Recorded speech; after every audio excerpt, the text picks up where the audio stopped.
भया उड़ के चला आकाश, ऊपर ही से गिर पड़ा या माया के पास रे भैया, या माया के पास।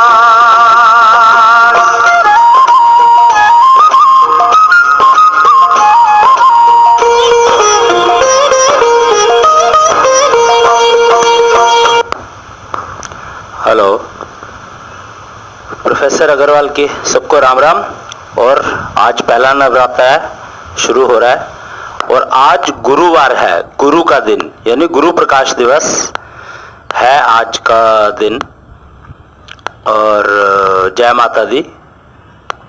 एंड आज थोड़ी सी कल जो है मैं कृष्ण शाम की पहचान बताई थी मैंने, मतलब पढ़ के सुनाई थी, मैंने क्या बताई थी, मैंने तो पढ़ के सुनाई थी। तो वो शायद उस समय ना कुछ उसमें प्रॉब्लम थी या तो इको बहुत हो रही थी, तो पता नहीं मुझे समझ में आया कि नहीं आया, लोगों मतलब समझ पाए या नहीं समझ पाए, सुन पाए कि नहीं सुन पाए पूरी से।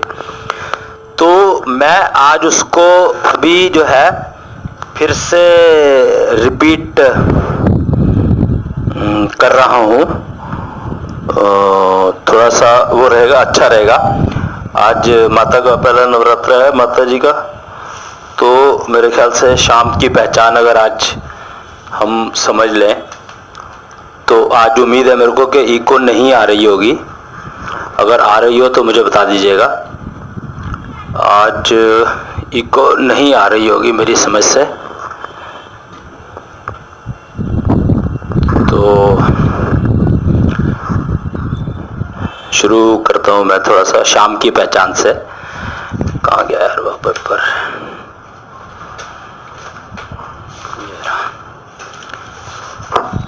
यस, शाम की पहचान।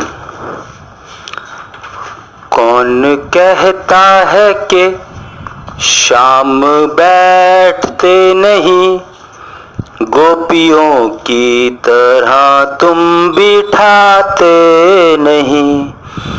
कौन कहता है कि शाम बैठते नहीं, गोपियों की तरह तुम बिठाते नहीं।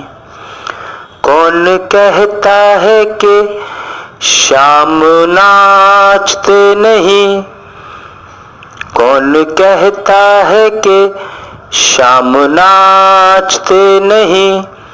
मीरा की तरह तुम नचाते नहीं, मीरा की तरह तुम नचाते नहीं।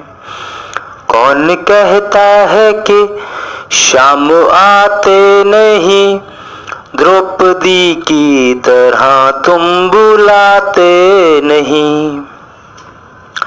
कौन कहता है कि शाम जाते नहीं, पांडवों की तरह तुम भगाते नहीं। पांडव भगाते थे शाम को, वेरी गुड।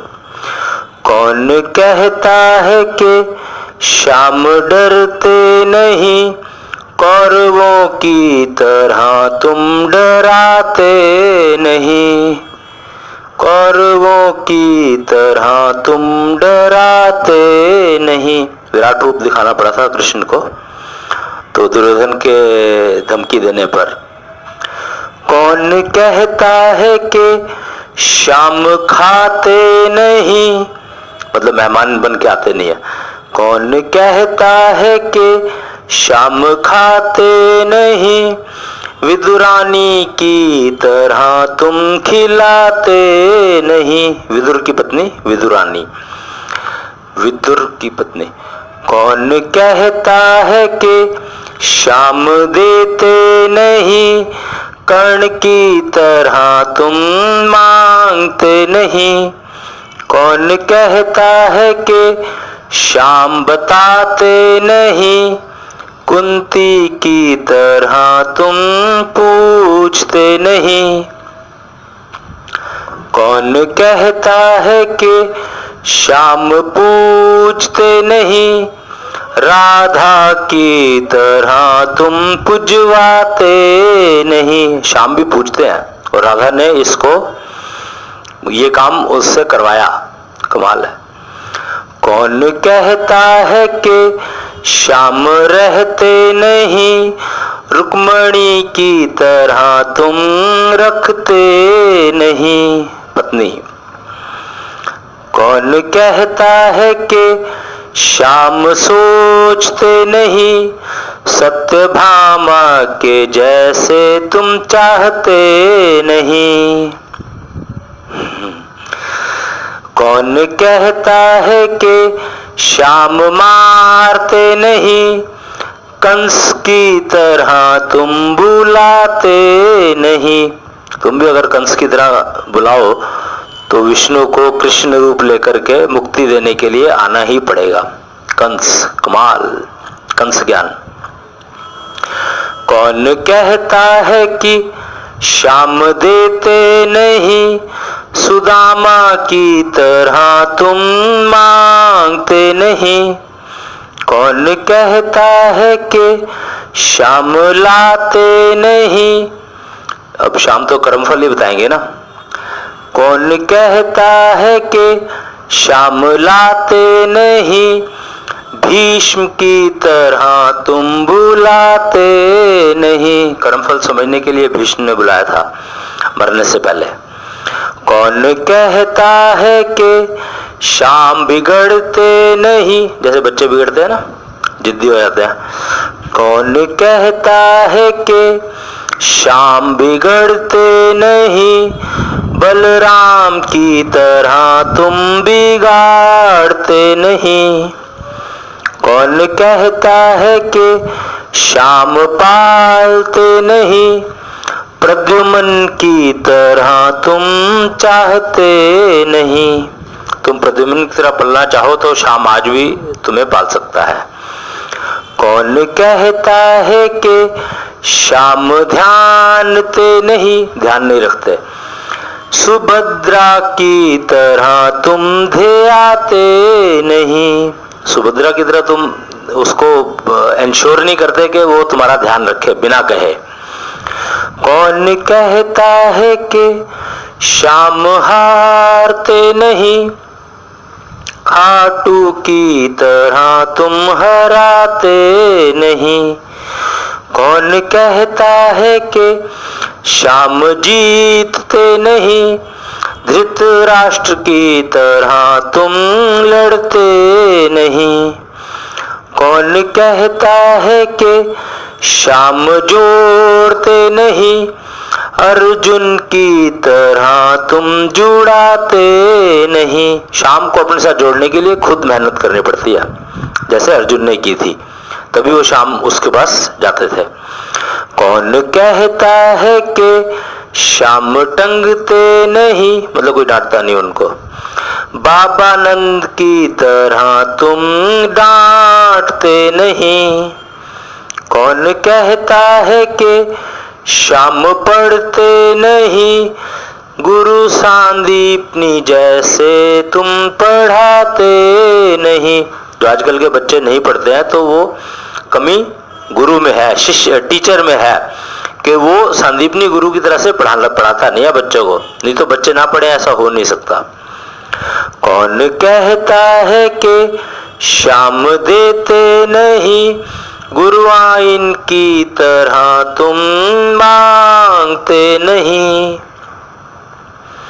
कौन कहता है कि श्याम गाते नहीं, शंकर की तरह तुम गवाते नहीं। शंकर ने श्याम से गाना गाया था। वैसे नॉर्मली श्याम जो है बंसी बजाने के लिए जाने जाते हैं, पर उन्होंने रासलीला में कोई गाना भी गाया था जो शंकर की वजह से उन्हें गाना पड़ा, तो शंकर ने वो गाना गवाया था। तो ये श्याम की पहचान है। श्याम को पहचानने के लिए 24 जो वो गुर बताए हैं, इनमें से कोई एक भी हो सकता है, और कोई एक आप शुरू कर दो तो वो आपको श्याम मिल ही जाएंगे, देखने के लिए, दिखने के लिए, बातचीत करने के लिए और दिशा लेने के लिए। दिशा देने का काम शाम का है और वो करते हैं, प्रोवाइडेड आप अपनी योग्यता को बढ़ा लो। एक संदेश है छोटा सा, मैं जो आज दे देता हूं। गुरु प्रकाश दिवस है आज, तो ये कुच्छल संदेश के नाम से जाना जाता है। तो ये मैं आज ये भी पढ़ देता हूँ कि इसी के नीचे लिखा हुआ था, पता नहीं कब लिखा हुआ है, ये शोरशी 2 का ही एक हिस्सा है। ज्योत से ज्योत जलाते चलो, ज्ञान की गंगा नहाते चलो। ज्योत से ज्योत जलाते चलो, ज्ञान की गंगा नहाते चलो। ज्ञान स्रोत खुला है अभी, लाभ तो इसका उठा लो सभी।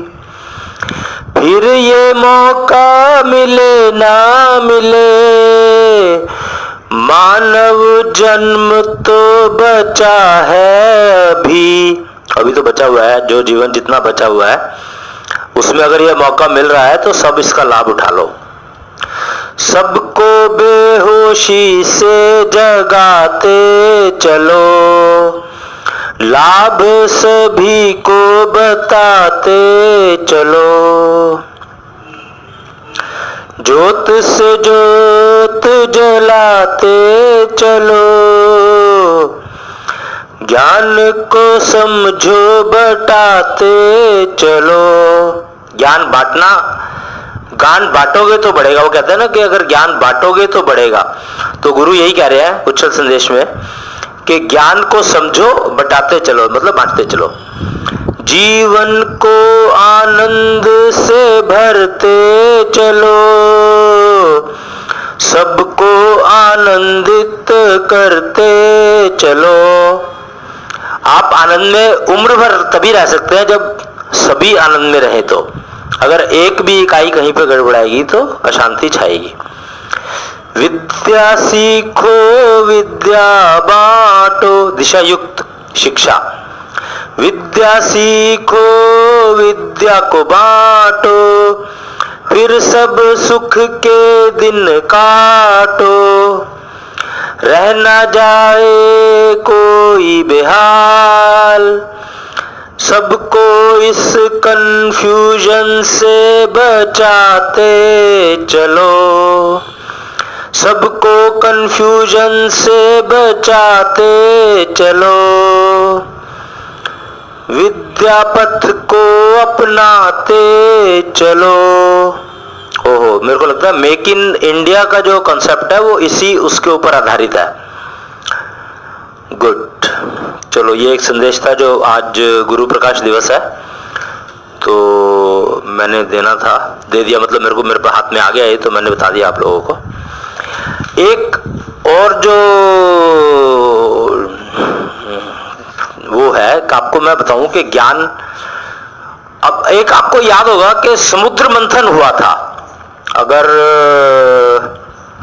आप लोगों को एक पुरानी कुछ कथाओं में सुना होगा, आपने भागवत वगैरह में कहीं पर जरूर सुना होगा, सबने सुना होगा और किसी न किसी सीरियल में भी देखा होगा कि देवताओं और दानवों में युद्ध होता रहता था, लड़ाई होती रहती थी किसी न किसी कारण से, किसी न किसी कारण से।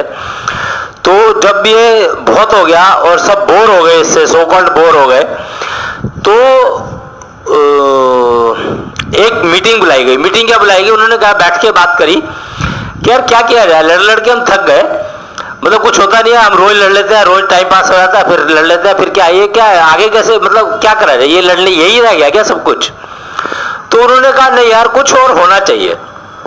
तो किसी ने सलाह दी, अब किसी ने ही दी मैं तो कहूँगा क्योंकि मैं तो था नहीं उस समय में और मुझे पता भी नहीं है, और मैंने कभी, मेरे को मतलब पता नहीं है कि किसने सलाह दी कि चलो एक काम करते हैं, इस समुद्र को मंथन करते हैं। ये समुद्र ना पृथ्वी पे 3/4 पानी है और 1/4 धरती है, 1/3, 2/3 पानी है, 1/3 धरती है। तो धरती पे क्या है वो सब कुछ तो हमें पता है, पर ये पानी के अंदर क्या है ये देखा जाए। पानी के अंदर क्या है ये देखा जाए, ये कैसे देखा जाए भाई? पानी के अंदर रतन है, फलाना है, ठिकाना है, दुनिया भर की चीजें। कहते नहीं यार, कुछ और भी होगा जरूर, कुछ ना कुछ तो होगा, ऐसा नहीं हो सकता। तो उन्होंने कहा चलो समुद्र मंथन करते हैं। वो कहते हैं ना कि दही के अंदर लस्सी, दही के अंदर मक्खन छुपा होता है। तो ये बात तो पता ही थी सबको कि दही के अंदर मक्खन छुपा होता है। तो समुद्र को उन्होंने एक दही मान करके और वो सोचा कि इसको बिलोया जाए, चलो इसको वो करते हैं, इसमें से मक्खन निकालते हैं, मक्खन में क्या निकलता है देखते हैं, फिर उसको देखेंगे उसका क्या करना है। तो समुद्र मंथन हुआ। ये शायद सतयुग की बात है, सतयुग के एंड की होगी। सतयुग की बात है ये कि समुद्र मंथन हुआ और उस मंथन में सबसे पहले निकला विष, हलाहल विष, सबसे पहले विष निकला। देखो समुद्र मंथन हुआ तो सबसे पहले विष निकला। क्या कारण? कारण बड़ा सिंपल सा है कि नमक, सारे समुद्र में नमक भरा पड़ा है, नमक नमकीन पानी है उसका, और इतना नमकीन है कि वो जहर जैसे ही लगता है, इतना कड़वा है वो पिया नहीं जा सकता। तो जब उसको मंथन करोगे तो नेचुरली, नमक का मंथन करोगे तो उसमें से जो निकलेगा वो विष के अलावा और क्या हो सकता है। तो विष निकला जिसको शंकर ने धारण किया। शंकर ही एक ऐसे योगी थे उस समय के जो उस विष को, जो कि एक उच्चतम कोटि का विष कह सकते हैं उसको, कि शंकर ने योग विद्या से अपने आप को इतना वो कर लिया था तैयार कि वो ना उसको अपने गले से नीचे, विष अगर पेट में जाएगा तो नुकसान करेगा, समझो। विष अगर पेट में जाए, कोई भी चीज जब पेट में जाएगी डाइजेशन होगी तभी तो वो बाकी पार्ट्स में पहुंचेगी, बॉडी के ब्लड में मिलेगी। और अगर आप उनको अपने गले में रोक लो, जो कि शंकर ने किया था, ये आप सब जानते हैं कि शंकर का नीला गला नीला हो गया था, इसी वजह से हो गया था नीला। विष खाने से शरीर नीला पड़ जाता है, ऐसे ही सुनने में आया कि सांप अगर काट लेता है और विष, अगर विषधर सांप हो वो काट ले तो आपका शरीर नीला पड़ जाता है। तो शंकर का गला नीला पड़ गया था उस विष से, पर उन्होंने उसको गले में रोक लिया, नीचे उतरने नहीं दिया। और पहला जो प्रोडक्ट निकला था उस समुद्र मंथन से वो ज्ञान था। और फिर धन्वंतरी निकले कलश लेकर के, फिर और पता नहीं क्या क्या निकला, लक्ष्मी निकली जिसने अपने आप ही विष्णु को अपना पति मान लिया, क्योंकि सारे देवी देवता हर कोई मौजूद था उस मंथन, समुद्र मंथन के समय में। हर प्राणी, पूरे ब्रह्मांड का पूरा प्राणी मौजूद थे उसमें। तो लक्ष्मी निकली तो उसने उसको विष्णु को अपना पति मान लिया। विष्णु ने बयान नहीं किया था, लक्ष्मी ने अपना पति मान लिया उसको। तो ऐसे ही स्त्री को पूर्ण फ्रीडम होती है, पूरी फ्रीडम है, आजादी है कि वो जिसको चाहे अपना पति मान सकती है। तो लक्ष्मी ने विष्णु को अपना पति वर लिया था। और ऐसे कर करके जो 16वां प्रोडक्ट निकला, 16 उसमें से वो निकले थे। तो जो 16वां जो प्रोडक्ट निकला था उसमें से वो था अमृत। 16वां जो घड़ा था वो अमृत का घड़ा था, अमृत कलश था। और वो जब आया तो वो भी सीधा का सीधा विष्णु के हाथ में आ गया। अब सभी भागे उसके पीछे, क्योंकि सारे ज्ञानी थे, सब ज्ञान की पराकाष्ठा पर थे, दानव और देव। इसीलिए तो वो लड़ते लड़ते थक गए थे, कुछ होता ही नहीं था, कोई मरता नहीं था, कोई होता नहीं, घायल हुए फिर ठीक हो गए, फिर लड़ना शुरू कर दिया, घायल हुए लड़ना, उसने उसकी गद्दी छीन ली, उसने उसकी गद्दी छीन ली। मतलब क्या प्रक्रिया चल रही थी, ये सतयुग की बता रहा हूं मैं आपको, कि वो इंद्र की गद्दी, उसे, इंद्र को राजा था और वो दूसरा कोई आया, उसने जो अपने आप को इतना ताकतवर कर लिया, वो इंद्र की गद्दी छीन ली। और फिर वो उसको इंद्र को किसी कोई देवता की हेल्प ली और उसको भगा दिया, इंद्र को फिर गद्दी मिल गई। तो मतलब यही चलता रहता था। तो इस प्रक्रिया को समाप्त करने के लिए ही, क्योंकि लड़ने का कोई फायदा नहीं है यार, लड़ के कब तक कुश्ती लड़ते रहोगे। कुश्ती लड़ी, थक गए, बैठ गए, फिर चाय वाय पी, वो किया, फिर लड़ने लग गए। मतलब क्या है ये। तो विष्णु के हाथ में वो घड़ा आ गया, सब दोनों दौड़े। तो विष्णु ने कहा बैठ जाओ, सभी बैठ जाओ। क्यों? क्योंकि आया तो मेरे हाथ में आई है और मुझे चाहिए नहीं। विष्णु ने कहा आया तो मेरे हाथ में है पर मुझे चाहिए नहीं, क्योंकि ये आप लोगों के लिए ही है, तो मैं आपको इसको डिस्ट्रीब्यूट करूंगा। और उसने मोहिनी रूप लिया। ये विष्णु का मोहिनी रूप है, अवतार नहीं है, ये विष्णु का अवतार नहीं है, ये मोहिनी रूप है। जैसे ही अमृत आया, अमृत उसके हाथ में आया तो उसने मोहिनी रूप लिया और उसको कहा सब बैठे रहना, मैं डिस्ट्रीब्यूट कर दूंगा इसको। तो उसने वो प्रक्रिया शुरू की। अब मोहिनी रूप में उसने स्त्री के गुण दिखाए। पहला तत्व दिखाया चतुराई, सिक्स सेंस, मतलब जो छठी इंद्री औरत कन्या जगत में पाई जाती है, उसका उपयोग दिखाया उसने उसमें मोहिनी रूप में। और जब वो अमृत बांट रहा था तो देवताओं को अमृत मिलता था और दानवों को नहीं मिलता था। वो गिरता था जब घड़े में से तो देवताओं को मिलता था, दानवों को नहीं मिलता था। और ये बात एक दानवों में जो सबसे समझदार प्राणी था, वो चुपचाप उठ के और उसने अपनी भेष बदल के देवताओं में जाके बैठ गया था और अमृत की बूंद उसके मुंह में गिरी। उसका नाम राहु था। और अमृत की बूंद जैसे ही उसके मुंह में गिरी तो सूर्य और चंद्र ने कहा, अरे विष्णु को वार्निंग दी, चेतावनी दी कि ये तो वो दानव है, ये देवता नहीं है और इसके मुंह में अमृत चला गया है, तो कुछ करो, नहीं तो आपके सारे काम का कोई फायदा नहीं होगा। तो विष्णु को तुरंत विष्णु रूप लेकर के और सुदर्शन से उसकी गर्दन काटनी पड़ी। अब अमृत तो जा ही चुका था तो वो मर तो सकता ही नहीं था, पर दो हिस्से हो गए उसके, एक गर्दन से ऊपर का हिस्सा और एक गर्दन से नीचे का हिस्सा। और उन दोनों के नाम राहु, जो गर्दन से ऊपर का हिस्सा था उसको शीश जो था उसको राहु कहा जाता है, राहु ही कहा गया। और जो नीचे का हिस्सा था, गर्दन से नीचे का हिस्सा, उसको केतु नाम दिया गया।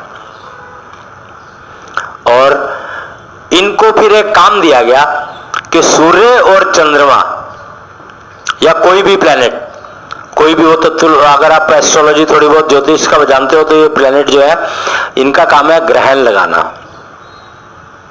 ग्रहण की बहुत इंपॉर्टेंट प्रक्रिया होती है और वो काम है राहु और केतु का लगाना। केतु लगाता नहीं है, केतु क्योंकि सिर नहीं है उसके ऊपर, तो वो कहीं भी ग्रहण लग जाता है उसकी वजह से, उसको खुद को नहीं पता। और राहु जो है वो ग्रहण लगाता तो है पर उसको मुंह में ले लेता है, मतलब ग्रहण लगाना मतलब मुंह में खा लिया उसको, पर नीचे का हिस्सा नहीं है तो वो गर्दन से बाहर आ जाता है। तो उतने ही टाइम के लिए रहता है वो ग्रहण, जितने टाइम के लिए राहु के मुंह में रहता है वो, उतने टाइम के लिए वो ग्रहण रहता है, उसके बाद वो नहीं रहता है। मतलब इसको आप छाया कह लो, कोई भी तरीका समझने के तरीके हैं ये अलग अलग। आप अगर फिजिकल भाषा में समझोगे तो आज की जो भाषा चलती है, और अगर आप मेंटल लेवल पर चले जाओगे या स्पिरिचुअल लेवल पर चले जाओगे तो आपको ये चीजें समझ में आने लगेंगी। ये ज्ञान है, विज्ञान की दृष्टि से वही कहते हैं कि जब तक तन की आंखों से देखोगे तो विज्ञान दिखेगा, जब मन की आंखें खुलने लगेंगी तो ज्ञान गंगा का स्रोत दिखेगा। तो वही बात है कि मन से देखोगे तो ये राहु और केतु वाली जो मैंने कभी कहानी बताई वो समझ में आएगी, और तन की आंखों से देखोगे तो छाया वाली कहानी समझ आएगी कि धरती और सूर्य के बीच में चंद्रमा आ गया, या सूर्य या कोई प्लेनेट किसी के बीच में आ गया और ग्रहण लग गया। तो जैसे जाओ समझ लो, पर ग्रहण लगता है, ये सब जानते हैं, ये तो प्रैक्टिकल है, सब कुछ दिखता ही है सबको, तो मैं उस डिटेल में नहीं जा रहा हूं। तो ये समुद्र मंथन हुआ था सतयुग में, और एक्चुअली ये एक किताब है मेरे हाथ में, सत्व तत्व दोहावली कलयुगी कबीरगढ़ से, कोई कलयुगी कबीरगढ़ कोई जगह है वहां पर से छपी है ये किताब, कुच्छल कलयुगी कबीर द्वारा लिखी गई है, और सत्व तत्व दोहावली इसका नाम है। इसमें ऊपर फ्रंट कवर की बात कर रहा हूं मैं, खाली 2-3 चीजें लिखी है उसने कवर के ऊपर, वो पढ़ के सुना रहा हूं। कुच्छल कहे बेकार है ये कल आज या कल का खेल। वो कहते हैं ना, काल करे सो आज कर, आज करे सो अब, पल में प्रलय होएगी, बहुरी करेगा कब। तो ये कबीर जी का दोहा है, शायद कबीर जी का ही है। तो कुच्छल कहता है, कुच्छल कहे बेकार है ये, कल आज या कल का खेल, क्योंकि हम सभी जानते हैं समय पे ही चले, जहाज हो या रेल। मतलब कमाल है कि कोई कहता है कल की आज कर लो, कोई कहता है आज का कल कर लो, कहता है कि समय पे आएगा। भैया जब समय आएगा तभी होगा, बस समय की पहचान कर लो, और कोई हल नहीं है तुम्हारे पास। समय को पहचान करके ठीक काम कर लो और ठीक स्थान चुन करके तो कामयाब है, नहीं तो कष्ट ही कष्ट है, कष्ट मुक्त और कष्ट युक्त। कमाल है यार, कुछ क्या दोहा लिखा है, मतलब 4 लाइनें लिखी है, दोहा तो नहीं कहूंगा मैं इसको। कुच्छल कहे बेकार है ये, कल आज या कल का खेल, क्योंकि हम सभी जानते हैं समय पे ही चले, जहाज हो या रेल। उसके बाद उसने एक लिखा है, कुच्छल बतावे इस चिड़ियाघर संसार को। वो कुच्छल जो है ना, एक्चुअली संसार को चिड़ियाघर कहता है, जू। और जू में रहने का तरीका सीख लो। वो alphabet, life direction of alphabet through life direction through alphabet, एक छोटा सा चार्ट था जो ये वर्ल्ड बुक फेयर में मिला था, खूब बांटे लोगों ने। हजारों की चार्ट संख्या में, ए से लेके जेड तक की जो अंग्रेजी के जो अक्षर हैं, वो पूरी जिंदगी की डायरेक्शन दिखा देते हैं। ए मतलब लर्न टू लिव अलोन, मतलब ऐसे करके है वो। अगर वो चार्ट चाहो तो कुछ कॉपीज मेरे पास पड़ी है, मेरे से प्राप्त कर सकते हो। G62 है कालका जी, रूफटॉप से आप प्राप्त कर सकते हो उसको। और जो बता रहा है, कुच्छल बतावे इस चिड़ियाघर संसार को, उसमें जेड जो है, जू को, जेड का जू बताया, और चिड़ियाघर में रहना सीखो। ज्ञान समुद्र का मंथन हुआ, जैसे उस समय में एक्चुअली समुद्र का मंथन हुआ था, और अब हुआ 18 नवंबर को ज्ञान समुद्र का मंथन हुआ। 18 नवंबर 2013 को ज्ञान समुद्र का मंथन हुआ था। कुच्छल बतावे इस चिड़ियाघर संसार को, ज्ञान समुद्र का मंथन हुआ 18 नवंबर को। मिली सबके हित हेतु मक्खन की सौगात। उसमें जो तब जो समुद्र मंथन हुआ था, उसमें से 16 रत्न निकले थे, रत्न कहते हैं एक्चुअली उनको, 16 चीजें निकली थी। और अब जो ज्ञान समुद्र का मंथन हुआ है, तो उसमें से केवल मक्खन निकला था, एक ही चीज निकली थी, केवल मक्खन। मिली सबके हित हेतु मक्खन की सौगात, छठी को नामकरण हुआ 18/6/24 नवंबर को उसका नामकरण हुआ कुच्छल ज्ञान कहलात, और उसका नाम रखा गया कुच्छल ज्ञान। और वो ज्ञान, वो क्या था, 5 ज्ञान समुद्र के कंपोनेंट क्या क्या थे। तो ज्ञान समुद्र के कंपोनेंट थे, वो बताया इसने। ज्ञान समुद्र के गर्भ में छुपे हुए थे अवयव 5 महान, मतलब 5 कंपोनेंट थे ज्ञान समुद्र के अंदर, 5 कंपोनेंट थे। या आप कह सकते हो कि 5 तरह का पानी था। वो समुद्र तो 7 है ना, जो पहले समुद्र हुआ था तो 7 थे, 7 हिस्सों में डिवाइड किया हुआ है उनको, शायद 7 महासागर है या 5 है, पता नहीं मेरे को। तो छुपे हुए थे अवयव 5 महान, रावण ज्ञान, कंस ज्ञान व दत्तात्रेय थी पहचान। 3 ज्ञान तो ये थे, उस 5 में से 3, एक रावण ज्ञान था, एक कंस ज्ञान था, और एक दत्तात्रेय थी पहचान, मतलब एक दत्तात्रेय का ज्ञान था। दत्तात्रेय यानी तीनों, वो 3 है ना, ब्रह्मा विष्णु महेश, तो उन तीनों के अंश से उत्पन्न अत्रि ऋषि के पुत्र कहलाते हैं दत्तात्रेय। और ये पूरे तंत्र विद्या के, पूरी ब्रह्मांड में जितनी भी तंत्र विद्या है जिसको ये देवियां ओन करती हैं, तारा देवी और काली, और नाथ संप्रदाय, 9 नाथ, 10 महाविद्या कहलाती हैं। दत्तात्रेय जो गुरु थे, उनके पास 10 महाविद्या और 9 नाथ का ज्ञान था, का ज्ञान के गुरु कहलाते थे वो।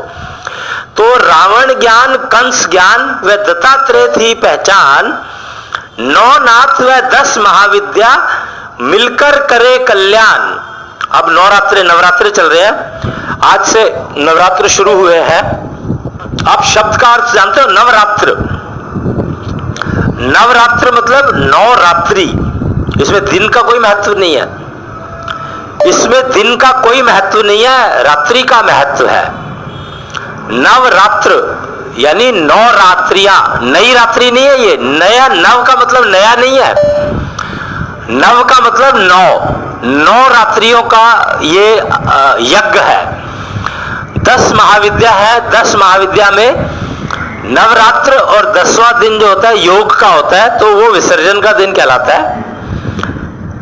9 और 10 महाविद्या और 9 नाथ हुआ है। गोरखनाथ का नाम आपने सुना होगा, गोरखनाथ का नाम तो आपने 100% सुना ही होगा। तो एक्चुअली गोरखनाथ एक है, ऐसे 9 नाथ हुए हैं। और गोरखनाथ के जो गुरु थे वो थे मत्स्येंद्रनाथ। मत्स्येंद्रनाथ के नाम से जाने जाते हैं, या मत्स्येंद्र के नाम से, मत्स्येंद्रनाथ के नाम से जाने जाते हैं। वो गोरखनाथ के गुरु थे। और जालंधरनाथ, मौनीनाथ, ऐसे करके 9 नाथ हुए हैं। और जालंधरनाथ जो है इनमें सबसे ज्यादा वो थे जिन्होंने सांवरी विद्या, एक ना नाथ संप्रदाय में, अगर आप जानते हो तो, या नाथ किन्हीं भी नाथ संप्रदाय के मानने वालों से आप बात कर सकते हैं, पता कर सकते हैं। कालका मंदिर, जो अपने कालका जी का जो मंदिर है, वहां पर जो नीचे शिव मंदिर है, वहां पर जो महंत हैं सुरेंद्रनाथ जी अवधूत, नाथ संप्रदाय को वो करते हैं, नाथ संप्रदाय के वो एक विशिष्ट उसमें आते हैं, तो उनको बहुत ज्ञान है। मतलब मेरी उनसे बातचीत होती रहती थी। अब तो कई दिन से मेरा जाना नहीं हुआ क्योंकि मैं बहुत सारे इधर कामों में उलझ गया, नहीं तो उनसे मेरी चर्चा अक्सर हुआ करती थी पहले जब जाया करते थे। एक विक्रम शर्मा जी थे, वो वहां पर मैनेजर थे, देखते थे, देखभाल करते थे मंदिर की, तो उनके पास जाके बैठते थे, तो गुरुजी भी आ जाते थे, तो उनसे कभी कभी चर्चा हो जाती थी। तो उनकी तपस्या बहुत पहुंची हुई है, मतलब उनकी एक्चुअली तपस्या की हुई है उन्होंने, और उनके पास एक्चुअली कमाया हुआ ज्ञान है। और बहुत सारी ऐसी चीजें जानते हैं, उनके पास ऐसी चीजें जानते हैं वो, जो शायद वो किसी आम आदमी से शेयर कर नहीं सकते क्योंकि उसकी समझ में नहीं आएगा।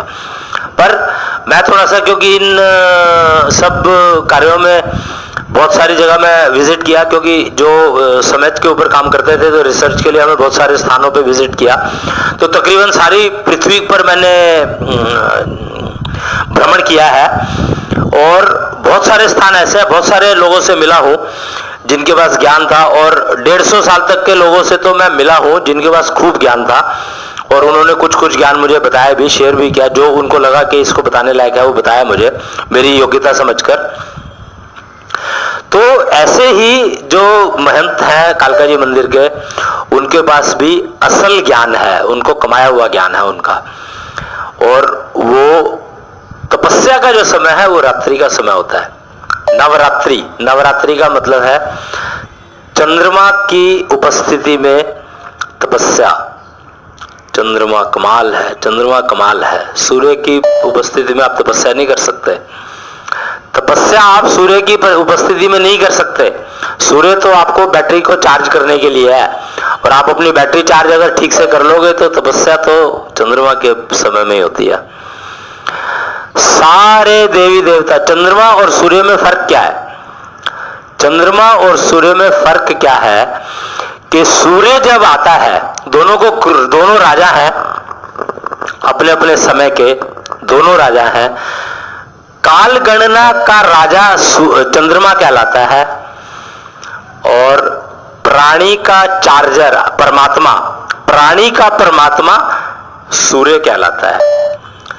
देखो, मतलब ज्ञान की बात है, ज्ञान प्रकाश, आज गुरु ज्ञान दिवस है, और मैं जो आपको दे रहा हूं, मुझे नहीं पता, हो सकता है कि गुरु बृहस्पति ही मेरे द्वारा बोल रहे हो, मैं नहीं जानता इस बात को। और या मैं बोल रहा हूँ तो गुरु बृहस्पति ने मुझे सिखाया हो, या किसी ने किसी का तो दिया होगा ही ना, क्योंकि या मेरे अंदर होगा, उसको जगाया, जग गया, वो कुछ किया होगा मैंने, ऐसा कुछ हुआ होगा, मेरे से हो गया होगा कि मेरा वो जाग गया ज्ञान जो मैं आपसे बांट रहा हूँ। आप प्लीज इसको चेक कर लीजिएगा। आपके पास, आप सब तो मंदिर सब जाते हैं, सबके पास कोई ना कोई वो साधन है चेक करने के, और नहीं तो आपस में चर्चा करके भी, डिस्कस करके भी हम समझ सकते हैं।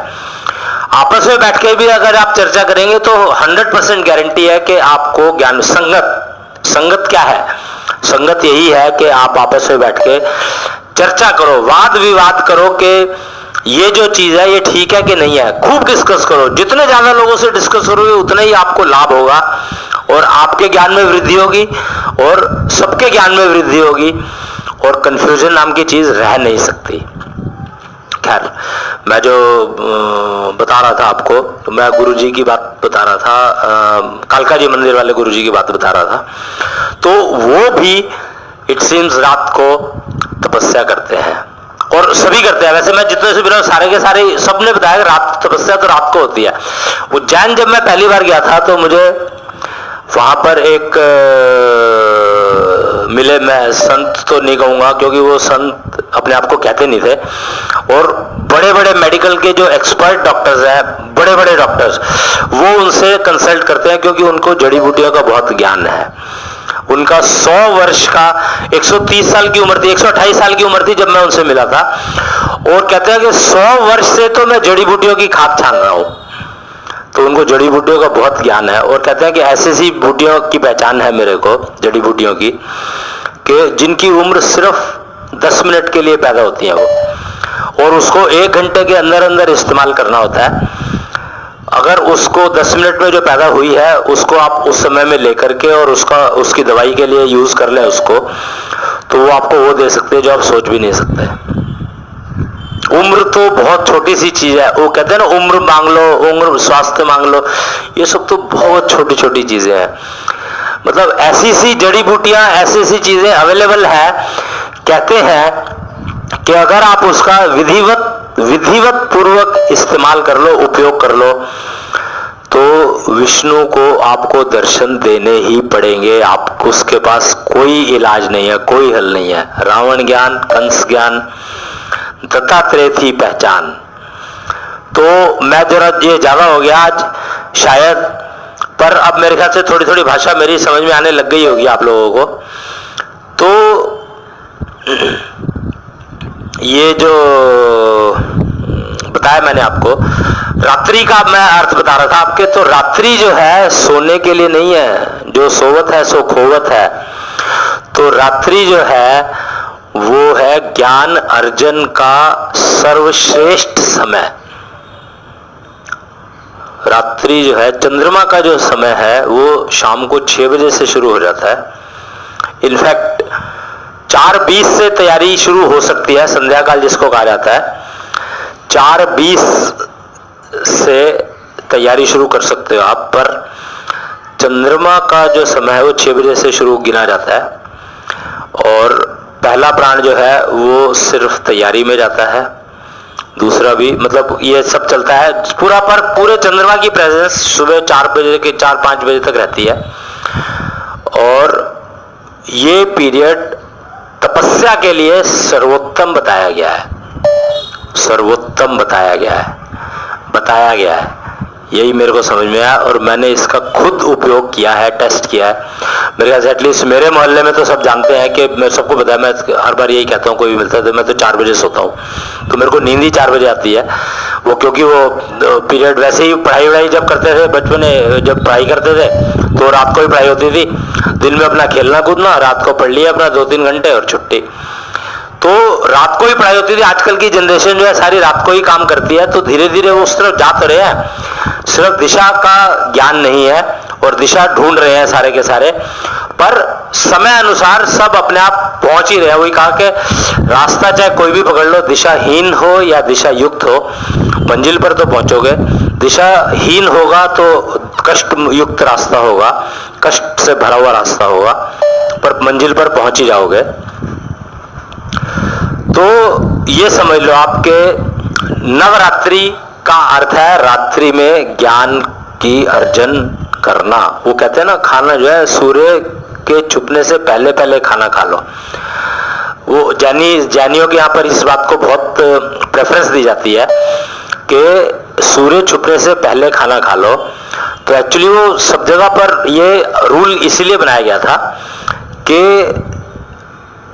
जब चंद्रमा अपनी उसके ऊपर पूरे उसके ऊपर आ जाता है तो 7 साढ़े 7 बज जाते हैं, उसमें 8 बज जाते हैं, तो आप अपने आप को मुक्त कर लो इन सब चीजों से और उसके लिए तपस्या के लिए अपने आप को तैयार कर लो। कमाल है, क्या क्या सब चीजें हैं, सब चीज अवेलेबल है, हर चीज पता है सबको। कहीं ना कहीं कोई मिसिंग लिंक है छोटा सा, और वो के पंचायत के माध्यम से हम लोग जोड़ने की कोशिश कर रहे हैं कि वो मिसिंग लिंक जो है वो जुड़ते चले जाएं, जिससे कि आप लोग अपने मानव जन्म का उपयोग कर लो। अब नहीं करोगे तो अगली बार हो ही जाएगा, उसमें कोई शक नहीं है, क्योंकि वो लक्ष्य तो जीवन लक्ष्य तो पहले से निर्धारित है, तो पूरा आपको मिल ही जाएगा, प्राप्त करवा ही दिया जाएगा। सृष्टि बनाने वाले के ने सिस्टम ऐसा सेट किया है, तो कोई हल है नहीं उसका। ये आपका वो है, समझो कि टोटल गणित, और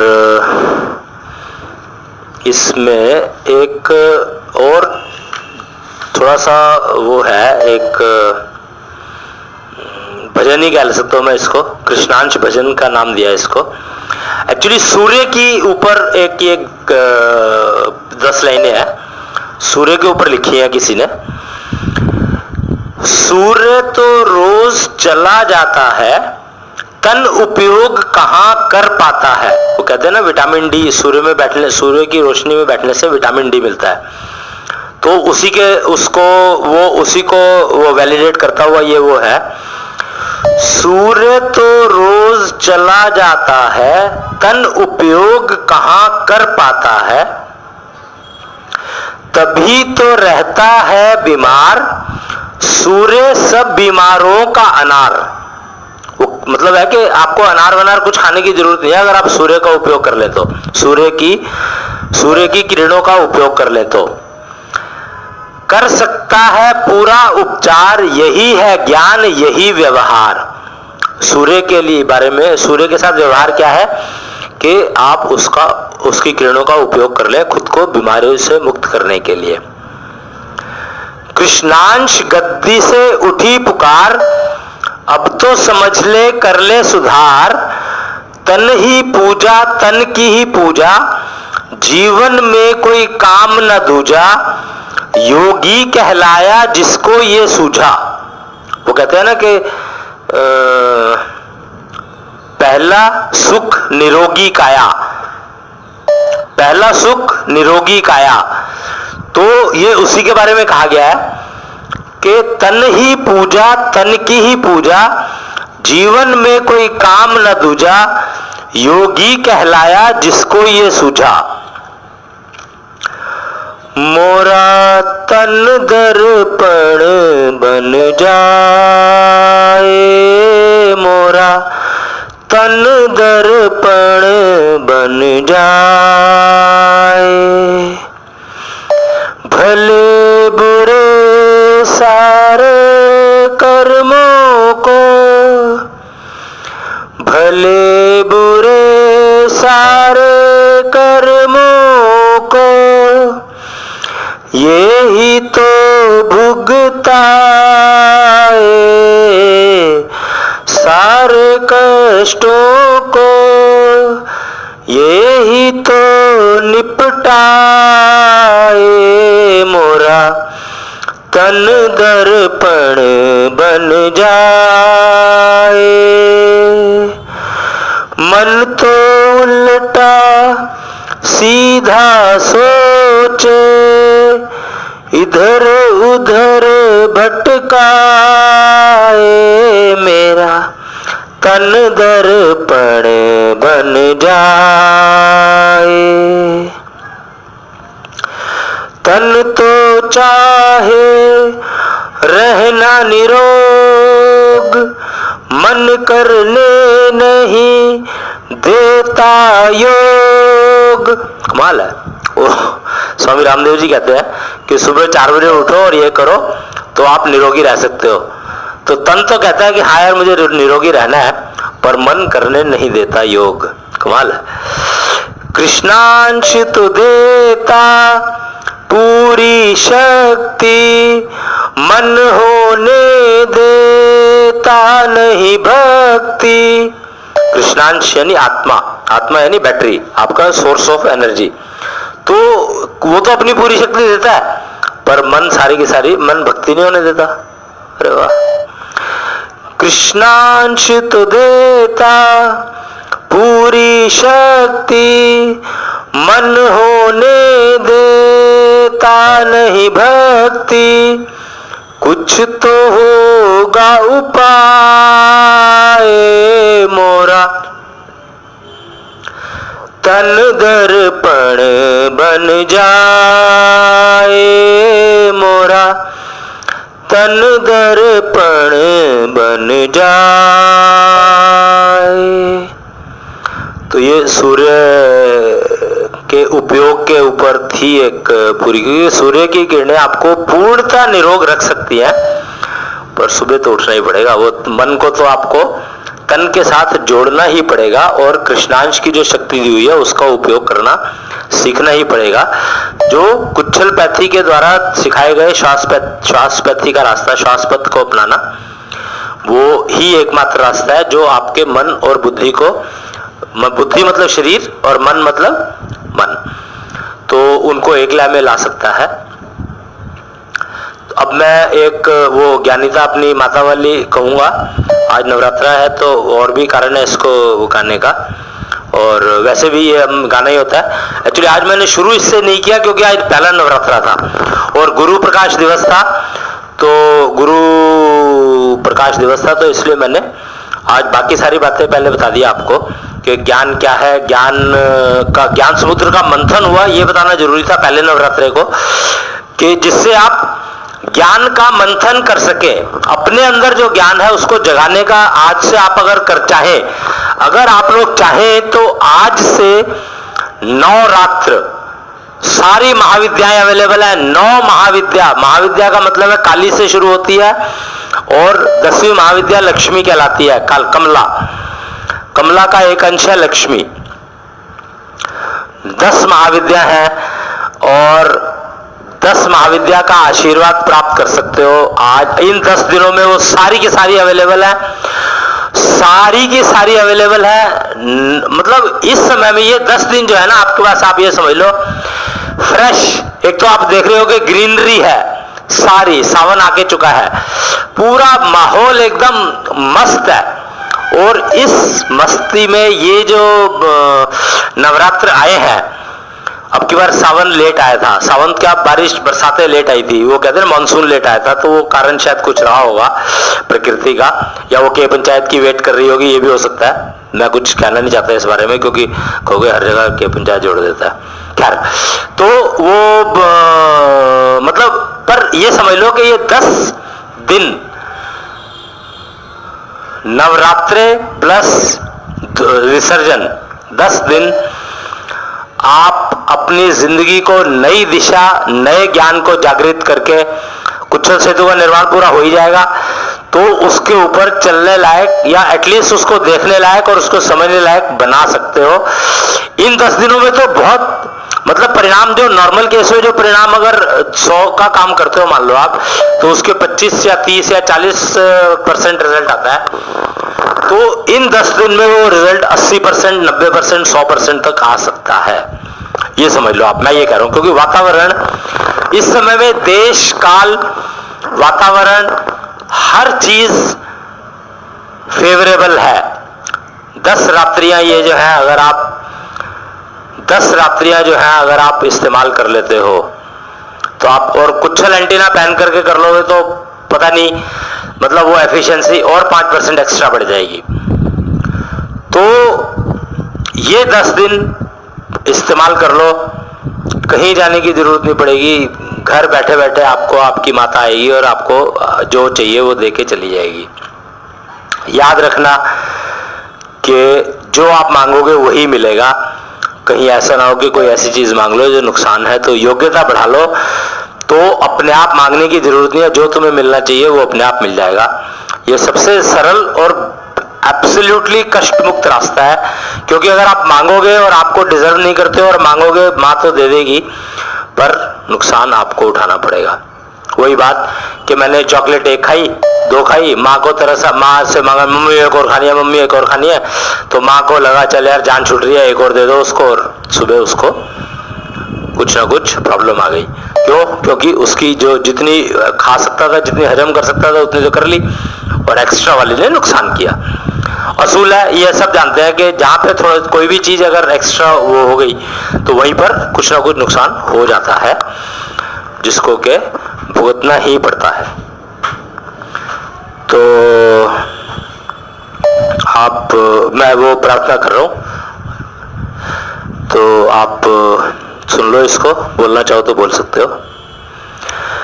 इतनी शक्ति हमें देना माता, मन पे विश्वास कमजोर होना, अनेक रस्तों में है एक रास्ता, भूल कर भी कोई भूल होना, भूल कर भी कोई भूल होना, योग्यता जो मेरी बढ़ा दे, ऐसा पथ कोई तैयार दो ना, ज्ञान पथ जो हमको दिखा दे,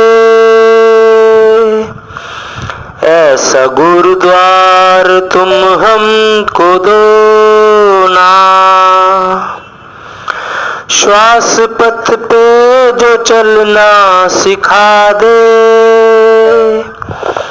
ऐसे गुरु की कोई पहचान दो ना, ऐसे गुरु की कोई पहचान तो दो ना। ये ज्ञानिता थी जो मैंने अब पकाई, और पूरे नवरात्रों में ये ज्ञानिता और आरती एक साथ बाद में ही बोलेंगे। नवरात्रों में यही चलेगा, क्योंकि इससे ये हम प्रार्थना अब इसलिए की है लास्ट में कि जिससे हम रात्रि को अपने को उपयोग कर सके। तो उसका रास्ता हमने इस चाबी से खोल दिया। अब हम उसको अंदर कितना जा पाएंगे कितना नहीं जा पाएंगे वो मुझे मालूम नहीं है, पर फिर भी कोशिश तो है ही। अब मैं आरती बोलूँगा। आत्मा वो ही तो रथ है, जिस पे मन होता है सवार, ये तन वो ही तो नाव है, बुद्धि जिसकी है पतवार, मन है गट्ठर कर्म फलों का, समय से पैदा होता विचार, बुद्धि ही फिर दिशा दिखाए, नाव को जैसे चाहे न चाहे, नाव भंवर में ना फंस जाए, इतना तो कर लो इस बार, कर गट्ठर तुम जो लाए, उसको तो कम कर लो इस बार, पैदा हुआ तब बंद थी मुट्ठी, जाऊं जब खुले रहे ना हाथ, जो लाया हूँ खर्च है करने,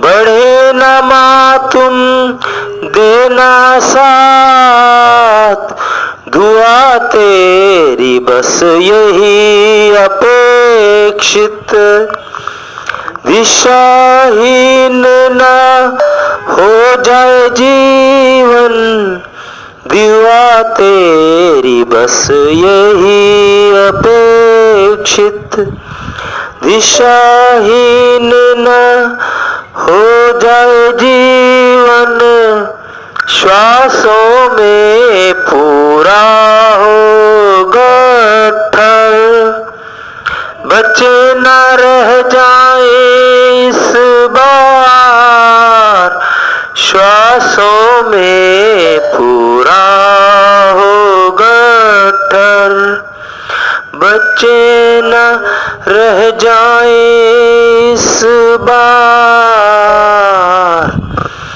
बचे न रह जाए इस बार। कल मिलते हैं बाकी